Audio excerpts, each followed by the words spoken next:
자, 조리 원리 프린트물 한번 보실래요? 프린트물로 먼저 간단하게 정리해 드릴게요. 자, 이거는 제가 들었던 프린트물의 경우에는 말 그대로 진짜 요점 정리예요. 그러니까 여기 나와 있는 내용 정도는 충분히 숙지하시면 돼요. 보시면은 자, 조리 원리의 개요 나와 있으면서 조리의 목적 쭉 나와 있어요. 그 다음에 조리는 분명히 가열 조리를 하지 않는 것도 있고, 그러니까 비가열 조리에 해당이 되는 것이 생채, 뭐 샐러드, 회 이런 것들이 있었잖아요. 그리고 가열 조리도 있다라는 걸 아시고요. 가열 조리를 했었을 때 소화 흡수, 안전성, 풍미, 질감의 연화, 효소 불활성화, 식품의 저장 수명 연장 등이 있다라는 내용이 있고요. 그 다음에 계량 부분에서 부피를 이용할래, 무게를 이용할래 라는 거. 그래서 액체는 눈높이, 낮은 점. 그 다음에 끈적거리는 것들은 애초에 2분의 1컵짜리, 애초에 3분의 1컵짜리, 애초에 1테이블스푼짜리. 항상 모든 것은 수평으로 평평하게 이렇게 들어가요. 그리고 밀가루는 채친 다음에 흔들거나 누르지 말아라. 그 다음에 흑설탕, 황설탕은 꾹꾹꾹 눌러 담고요. 그 다음에 백설탕은 휘저은 다음에 계량하면 된다. 그 다음에 열에서는 전도열, 대류열, 복사열 이렇게 있었고요.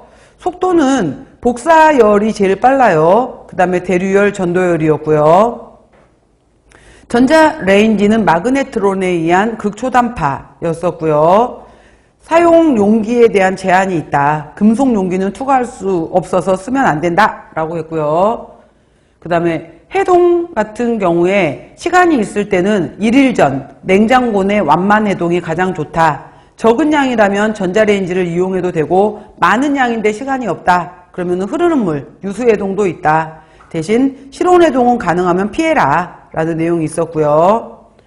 다음 공류, 서류, 두류로 내려가게 되면은 많이 깎을수록 안으로 겨층, 배아 부분을 깎아서 들어올수록 배유만 남는다 그랬어요. 그래서 탄수화물 위에다가 써놓으세요. 거기 위에다가 깎아서 들어오는 부분을 우리가 배유, 그래서 배유 성분이 많아지게 되면은 탄수화물 소화율은 높아지고 그 다음에 비타민 무기질은 낮아진다 라는 내용.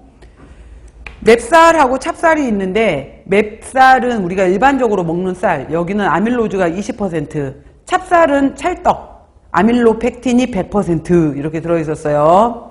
그리고 자, 쌀 오리제닌, 보리, 호르데인, 밀가루에는 글루텐이 있는데 글루테닌과 글리아딘이 있어요. 자, 글루테닌에다가 글루테닌이 바로 다이설파이드 결합으로 해서 탄성을 주는 거였고요. 글리아딘에다가 여러분들이 써놓으세요. 이게 끈적거리는 점성, 늘어나는 성질에 해당이 되는 신장성이다.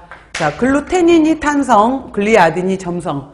그래서 글루텐이 되면은 점탄성, 점성과 탄성이 점탄성 이렇게 되는 거.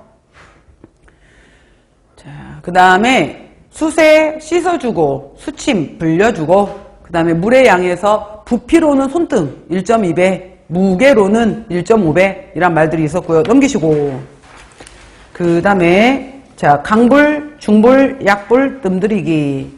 그 다음에 떡 만드는 방법에 따라서 찌냐, 수증기를 이용해서 찌는 거, 떡매를 이용해서 치냐, 그 다음에 끓는 물에서 삶아내느냐, 아니면 기름을 이용해서 지지느냐로 구별하기도 했다.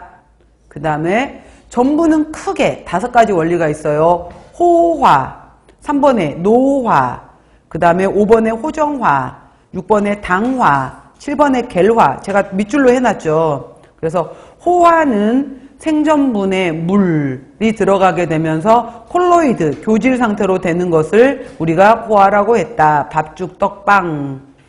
바로 아밀로즈가 용이, 전분 입자 크기가 클수록 용이, 가열온도 높을수록 용이 이렇게 얘기했고요.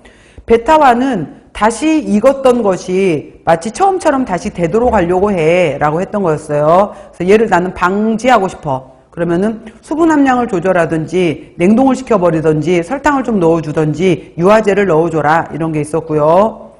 호정화는 고온 건열, 물 들어가지 않았어요. 그래서 밥에서 누룽지가 되는 거, 빵에서 토스트가 되는 거, 그 다음에 물 넣지 않고 뻥튀기. 그 다음에 밀가루하고 버터를 볶아서 루 이런 것들을 우리가 호정화라고 했고요.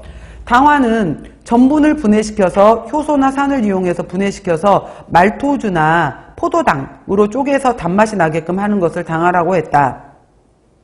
겔레이션은 도토리묵, 메밀묵, 청포묵, 동부묵, 오미자편에서 바로 아밀로즈의 엉김성으로